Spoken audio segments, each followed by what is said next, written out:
આપણી સંકલ્પ ન્યૂઝ ચેનલને સબસ્ક્રાઇબ અને લાઇક કરો, બેલ આઇકન દબાવો જેથી આવનાર ન્યૂઝ અપડેટ્સની નોટિફિકેશન આપના મોબાઈલ પર સૌથી પહેલા પહોંચે. Like, subscribe and share the video. નમસ્કાર દર્શક મિત્રો, હું છું પૂજા ટંડેલ. સંકલ્પ ન્યૂઝમાં આપનું સ્વાગત છે. સમાચારની શરૂઆત કરતા પહેલા એક નજર આજના મુખ્ય સમાચાર પર. ધરમપુરના મોડા આંબા ગામે એપી સેન્ટર સાથે 2.5ની તીવ્રતાનો ભૂકંપનો આંચકો લોકોએ અનુભવ્યો. વલસાડ જિલ્લાની ધરા 2.5ની તીવ્રતાના ભૂકંપ સાથે ધ્રુજી ઉઠતા ડિઝાસ્ટર વિભાગને જાણ કરાઈ. વલસાડ જિલ્લાની ધરા 2.5ની તીવ્રતાના ભૂકંપ સાથે ધરા ધ્રુજી ઉઠી હતી.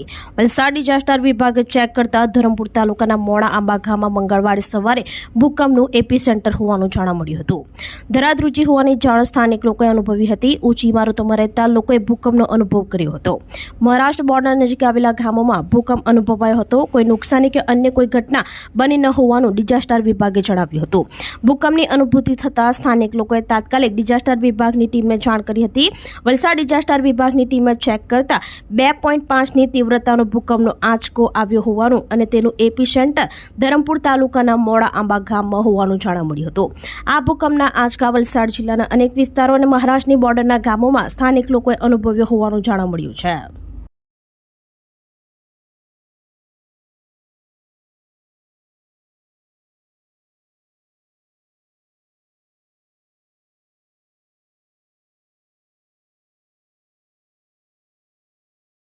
પારડી આર્ટ્સ એન્ડ કોમર્સ કોલેજની વિદ્યાર્થીનીના મૃત્યુને લઈ કોલેજ પરિવારે શ્રદ્ધાંજલિ અર્પણ કરી. યુવતી સાથે દુષ્કર્મ હત્યા કરેલ નરાધમ વહેલી તકે પકડાય અને તેને કડકમાં કડક સજા થાય તેવી માંગ કરી. Pardi JP Pardiwala arts and commerce college ખાતે વિદ્યાર્થીનીના મૃત્યુને પગલે ટ્રસ્ટી, પ્રાધ્યાપકો, વિદ્યાર્થીઓ દ્વારા 2 મિનિટનું મૌન પાડી શ્રદ્ધાંજલિ આપવામાં આવી હતી. મૃતક વિદ્યાર્થીની યુવતી કોલેજમાં વિવિધ રંગોળી મહેંદી સ્પર્ધામાં ભાગ લેતી હતી. હોશિયાર અને પ્રેમાળ સ્વભાવની હતી. અચાનક વિદ્યાર્થીનીના મૃત્યુને લઈ કોલેજમાં શોકની લાગણી છવાઈ ગઈ હતી. ત્યારે કોલેજ પરિવાર દ્વારા વિદ્યાર્થીનીને શ્રદ્ધાંજલિ અર્પણ કરી હતી. આ યુવતી સાથે અજાણ્યા ઇસમે દુષ્કર્મ અને હત્યા કરતા નરાધમ વહેલી તકે પકડાય અને તેને કડકમાં કડક સજા થાય તેવી માંગ કરી હતી.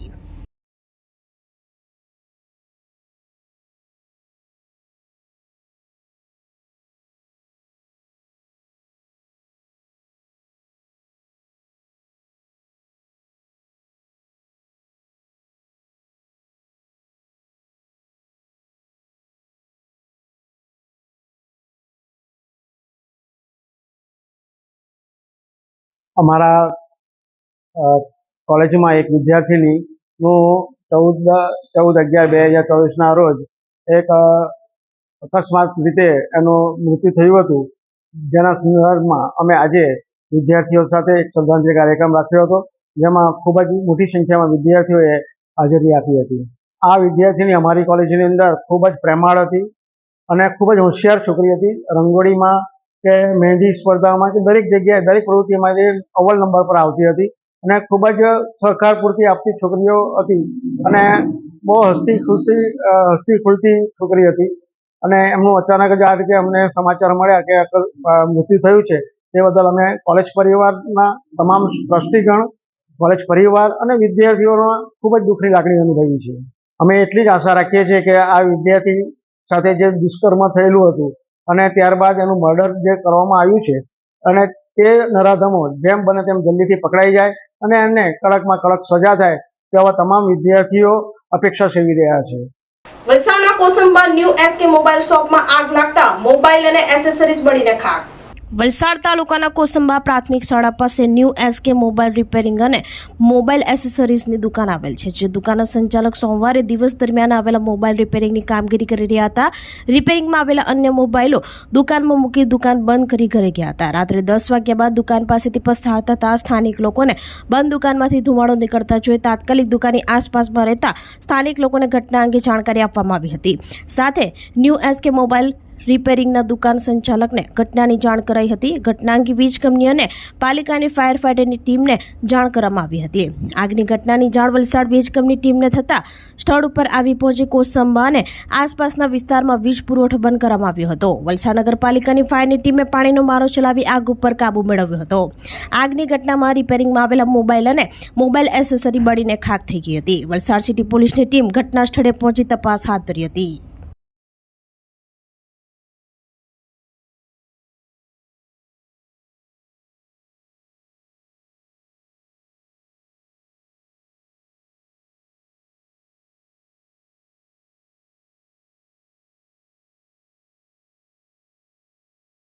પારડી ફાઉન્ટેન હોટલ સામે રોડ ઉપર 12 ફૂટ લાંબા અજગરને જીવદયા ગ્રુપે બચાવ્યો. પારડી ફાઉન્ટેન હોટલના સામે વિશાળ અજગર રોડ તરફ જતા દેખાતા રોડ ઉપર નાસભાગ મચી ગઈ હતી. ત્યારે આ અંગે જીવદયા ગ્રુપના પ્રમુખ અલી અંસારીને જાણ કરતા સ્થળ ઉપર આવી પહોંચ્યા હતા અને 12 ફૂટ લાંબો અને 25 કિલો જેટલું વજનવાળો અજગરને સહી સલામત રીતે રેસ્ક્યુ કરવામાં આવ્યો હતો. આ અજગરને ફોરેસ્ટ વિભાગને જાણ કરી જંગલ એરિયામાં છોડવાની તજવીજ હાથ ધરવામાં આવી હતી.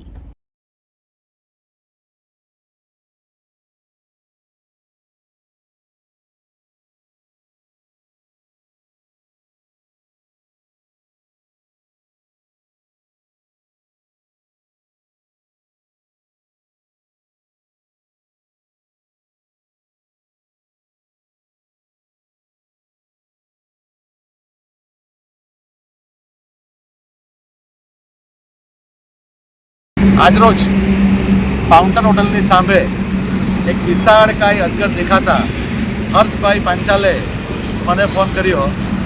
ફોન એટલા માટે કર્યો કે જરા પણ અજગર 2-5 ફૂટ જો હાઈવે પર ચાલી જાય તો શેડ્યુલ 1માં આવતા એક અજગર મૃત્યુ થાય. એ બદલ પહેલી વાત તો હું હર્ષ પાંચાલને ખૂબ ખૂબ આભાર માનું છું અને બીજો આભાર તનભભાઈને માનું છું. પોતાની રિક્ષા મૂકીને હાઈવે પર એમણે આ વિશાળકાય પાયથાનને લગભગ એની લંબાઈ 10થી 12 ફૂટથી ઉપર હોય અને વજન આશરો લગભગ 25 કિલો હોય એનો જીવ બચાવ્યો. તે બદલ હું એમનો ખૂબ ખૂબ આભાર માનું છું. આજે ફાઉન્ટેન હોટલની સામે વિશાળકાય અજગર રેસ્ક્યુ કર્યો અને હું અમારા ફોરેસ્ટ અધિકારીઓને ખાસ રિક્વેસ્ટ કરું કે રાતના આવી રીતના કોલ આવે, હવે હું પાયથાનને હમણાં કાં લઈ જાઉં, કોની ઘેરે મૂકું, એટલે અમને ફોરેસ્ટ ખાતામાં કોઈ એવી જગ્યા બનાવીને અમને આપે કે રાતના જે બી કોબરા સાપ કે આવી રીતના પાયથાન પકડાય તેને અમે ત્યાં મૂકવાની જગ્યા કરી આપે. અને પારડી તાલુકા અને શહેરમાં જ્યાં પણ સાપ નીકળે જીવદયા ગ્રુપ તથા અન્ય સંસ્થાઓ કામ કરતા તેમને કોન્ટેક્ટ કરવા વિનંતી. મારો કોન્ટેક્ટ નંબર 9825179536. અલી અંસારી, જીવદયા ગ્રુપ પ્રમુખ.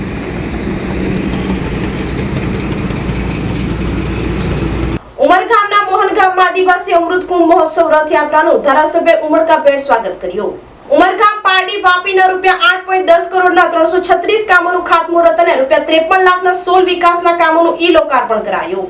ભારત સરકાર દ્વારા ભગવાન બિરસા મુંડાની 150મી જન્મજયંતિ આદિવાસી જનજાતીય ગૌરવ દિવસ તરીકે સમગ્ર દેશમાં 15 નવેમ્બરના રોજ ઉજવ્યા બાદ તેના ભાગરૂપે પીએમ જનમન અને ધરતી આંબા જનજાતીય ગ્રામ ઉત્કર્ષ અભિયાન સાંકળી આદિવાસી અમૃત કુંભ મહોત્સવ રથયાત્રા 2024 સાથે સેવા સેતુ કાર્યક્રમનું આયોજન કરવામાં આવ્યું છે.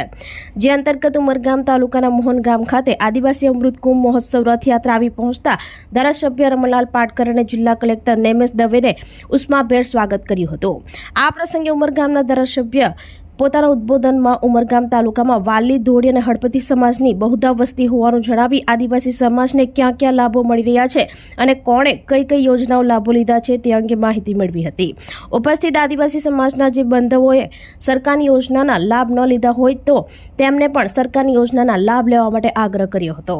જિલ્લા કલેક્ટર નેમેશ દવે પોતાના પ્રાસંગિક ઉદ્બોધનમાં મોટી સંખ્યામાં કાર્યક્રમમાં ઉપસ્થિત રહેલી બહેનોને બિરદાવી જણાવ્યું કે વલસાડ જિલ્લામાં અત્યાર સુધીમાં જ્યાં પણ કાર્યક્રમો થયા તેમાં સૌથી વધુ બહેનોની ઉપસ્થિતિ મોહનગામમાં જોવા મળી છે. સરકાર દ્વારા રથયાત્રાની સાથે સાથે સેવા સેતુ કાર્યક્રમો પણ યોજાઈ રહ્યા છે.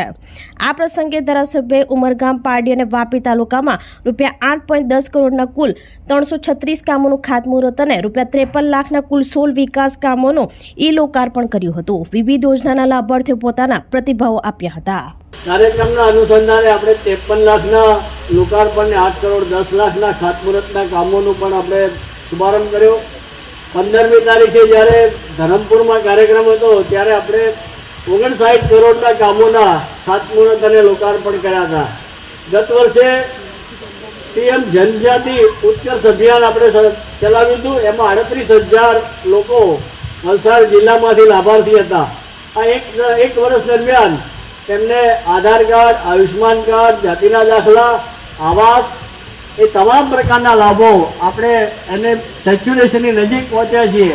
ત્યારે આ અભિયાનની અંદર આપણે જિલ્લામાંના લગભગ 11 લાખથી વધુ આદિવાસી સમાજના ભાઈઓ બહેનોને આપણે આ અભિયાનમાં કવર કરવાના છીએ.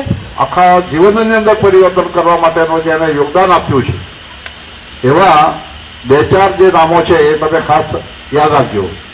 એક છે કાયદાનું બંધારણનું આપણા માટે ચિંતા કરેલી એવા ડૉક્ટર બાબા સાહેબ આંબેડકર. જેને નાના નાના કાયદાની અંદર રક્ષણ આપવું, એને લાભ આપવો, આ બધી જ ચિંતા બંધારણની અંદર એમણે કરેલી છે. ત્યાર પછી બીજા નેતા જે છે કે જેને ભગવાન તરીકેના આપણે યાદ કરીએ છીએ, જેને વર્ષો પહેલા અંગ્રેજો સામે સંઘર્ષ કરેલું, અને એ વખતે તો બંદૂકે ઘણી ઓછી હતી, માત્ર મિલિટરી હોય એની પાસે જ રહી, પોલીસવાળા પાસે, બાકી પાસે કોઈ પાસે નહીં હતા. પણ એ વખતે સાધન શું હતું? ધનુષ બાણ હતા. એ ધનુષ બાણની અંદર રાખી આદિવાસીની સંમતિ મેળવી, સંગઠન કરી, અને એમણે એક સેના તરીકેના વડા તરીકે એમણે અંગ્રેજો સામે લડેલા, જેનું નામ હતું બિરસા મુંડા ભગવાન. તો આ આજના સમાચારો. નવા સમાચારો સાથે કાલે ફરી મળીશું. નમસ્કાર.